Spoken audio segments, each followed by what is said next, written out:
اللهم نجنا من النار، اللهم نجنا من النار، اللهم نجنا من النار، اللهم نجنا من النار، اللهم نجنا من النار، اللهم نجنا من النار، اللهم نجنا من النار برحمتك يا أرحم الراحمين.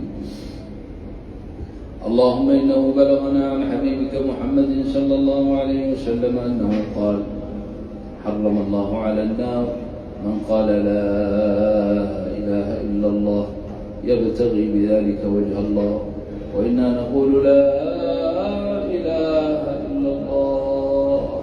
فحرم النار علينا وحرمها علينا يا رب العالمين برحمتك يا أرحم الراحمين. إليك رب فحببنا، وفي أنفسنا لك فذللنا، وفي أعين الناس فعظمنا، وعلى الصراط المستقيم فقومنا، وعن سيء الأخلاق فجنبنا. اللهم إنا نسألك رضاك والجنة، ونعوذ بك من سخطك والنار. اللهم اغفر لوالدينا، اللهم اغفر لوالدينا، اللهم اغفر لوالدينا وارحمهم كما ربونا صغارا، وأصلح لنا في ذرياتنا. اللهم إنك وفقتنا بكرمك وإحسانك أن أتينا إلى بيتك الحرام.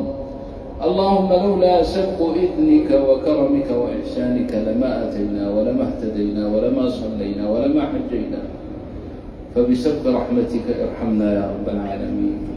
اللهم برحمتك التي سبقت لعبادك الصالحين ارحمنا يا رب العالمين، وتقبل حجنا يا الله يا كريم، واجعل حجنا مبرورا وذنبنا مغفورا وسعينا مشكورا. اللهم يا كريم يا أرحم الراحمين، نسألك أن تجعلنا ممن رجعوا إلى بيوتهم كيوم ولدتهم أمهاتهم لا ذنب عليهم يا رب العالمين.